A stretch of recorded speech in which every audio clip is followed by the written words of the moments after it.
नमस्कार, आपके साथ मैं हूं समीर अब्बास। टीवी 9 डिजिटल में आपका स्वागत है। अमीर हैदर जैदी, वो चेहरा जो लेफ्ट पार्टियों को डिफेंड करने के लिए अक्सर टीवी डिबेट्स में शामिल होता रहा, आज हमारे साथ मौजूद है। लेकिन वजह खास है और वो वजह यह है कि अमीर हैदर जैदी ने लेफ्ट पार्टियों से अपना सालों पुराना जो संबंध था वो तोड़ दिया है। और इसके बाद अमीर हैदर जैदी पहली बार हमारे साथ मौजूद हैं। जैदी साहब, स्वागत है आपका टीवी 9 पर। सबसे पहले तो ये बताइए कि ये मोह भंग कैसे हो गया? लेफ्ट पार्टियों को आप इतनी जोरदार तरीके से टीवी डिबेट्स में डिफेंड करते थे, सीपीआई को डिफेंड करते थे, अचानक से ये जो मोह भंग हुआ है, इसकी वजह क्या है? देखिए समीर भाई, हमने 1942 में एक ऐसी जमात के साथ अपना राजनीतिक सफर शुरू किया था जो मानवता की बात करती थी, इंसानी हकूक की बात करती थी। 1982 में, आज जब मैं उस जमात के अंदर से जुड़े हुए थे आप सीपीआई से? में काम करता हूं तो ऐसा लगता है कि वो जमात अपनी राह भटक गई है और भटकी हुई जमात के साथ अब काम करना मुश्किल है। मैंने सारे रिश्ते निभाने की कोशिश की, बहुत सही करने की कोशिश की, लेकिन मैं सब में जब नाकाम हो गया तो मुझे ऐसा लगा कि मुझे अब अलविदा कह देना चाहिए और मैंने 39 साल के सफर को अपने विराम दे दिया और मैं उससे अलग हो गया।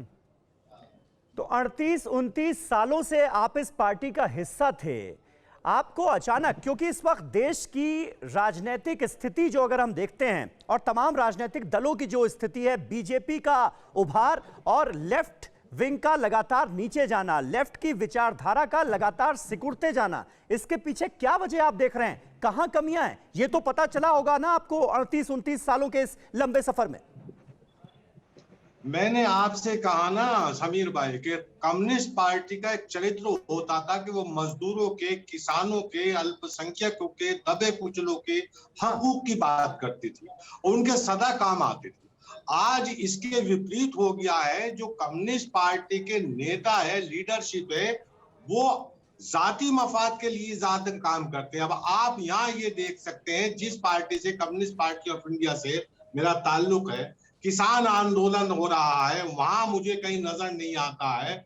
मजदूरों का पलायन नजर आता नहीं आया है। कोरोना काल के अंदर कहीं मदद करते हुए नजर नहीं आते हैं। जाफराबाद के अंदर जो हुआ वहां मैंने देखा, वहां कुछ नजर नहीं आता है।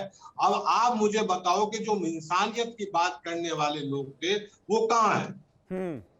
सरकार काम नहीं करा करती, विपक्ष काम कराता है। विपक्ष की भूमिका जब नजर आती है, जो मैं अपनी भूमिका देखता हूं, उस भूमिका में मैं नजर ही नहीं आ रहा हूं। तो उस हालात में एक भटकी हुई जमात के साथ और लंबे अरसे तक काम करना मुश्किल था। समीर साहब, जब हम इस पार्टी की ज्वाइन किया था तो उसमें एक लंबी लिस्ट थी। Comrade CR Rajeshwar Rao, AB Bardhan, comrade Prem Sagar Gupta, BD Joshi, Kaifi Azmi, ये एक लंबी लिस्ट थी।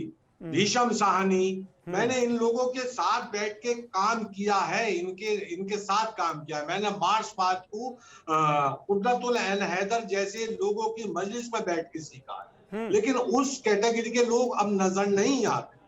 अब अपने जाती मफाद के लिए काम करते। नहीं तो क्या ये माना जाए, एक मिनट जैदी साहब, क्या ये माना जाए कि आपकी पार्टी का जो आला नेतृत्व है, चाहे वो डी राजा जैसे नेता हो या सीताराम येचुरी जैसे नेता हो, वो अपनी जिम्मेदारी ठीक तरीके से ना समझ पा रहे हैं, ना निभा पा रहे हैं, जिसकी वजह से आप जैसे नेताओं को यह लगने लगा है कि अब लेफ्ट पार्टियों में आप जैसे नेताओं का कोई भविष्य नहीं रह गया है?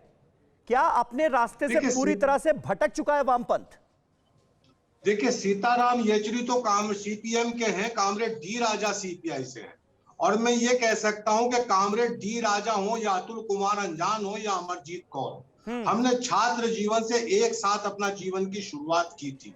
ये उन्हें भी एहसास होगा कि हमारी जो लीडरशिप थी उस वक्त, कामरेड सीआर राजेश्वर राव या प्रेम सागर गुप्ता या कामरेड बर्धन, क्या उस रास्ते पर ये चल रहे हैं?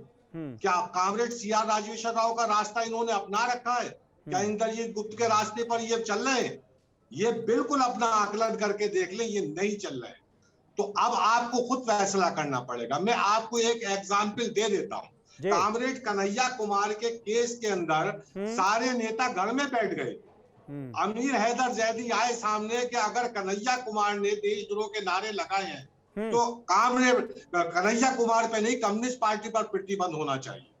तब लोग पक्ष में आए और हमसे कहा गया कि आप जाइए और टीवी पे कन्हैया कुमार को डिफेंड कीजिए। हमने 8 घंटे बैठकर टीवी पे कन्हैया कुमार का पक्ष रखा और उस वक्त यह ऐलान हुआ कि कामरेड अमीर हैदर कम्युनिस्ट पार्टी के राष्ट्रीय स्पोक्स पर्सन होंगे।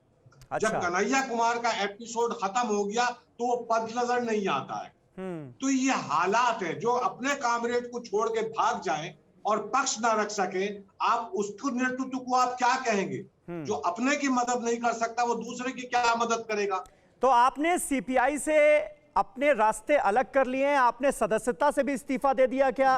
क्योंकि जहां तक मेरी जानकारी है, आप प्रवक्ता तो थे ही, टीवी डिबेट्स में आप अपनी पार्टी को डिफेंड करते थे और साथ ही साथ पोलित ब्यूरो के एग्जीक्यूटिव मेंबर भी थे। आपने सभी पोस्ट से इस्तीफा दे दिया? देखिए, मैंने सभी अपनी सारी जिम्मेदारियों से मैं मुक्त हो गया हूं। अच्छा। अब मेरे पास कोई जिम्मेदारी नहीं है। तो जैदी साहब, इस वक्त ये कह सकते हैं, जैदी साहब अब करेंगे क्या? जी अब करेंगे क्या? राजनीति से तो संन्यास नहीं लेने जा रहे ना आप, तो अब क्या करेंगे?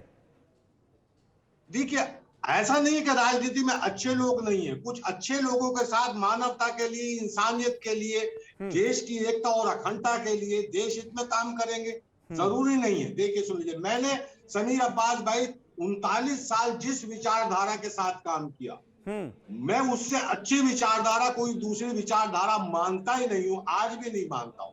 अच्छा। लेकिन उस विचारधारा के ऊपर ऐसे लोगों का कब्जा हो गया जिनसे मैं लड़ना असमर्थ है। एक शब्द और कहता हूं कि कम्युनिस्ट आरएसएस ने पहले कम्युनिस्टों को कमजोर किया है, बाद में बीजेपी को मजबूत किया।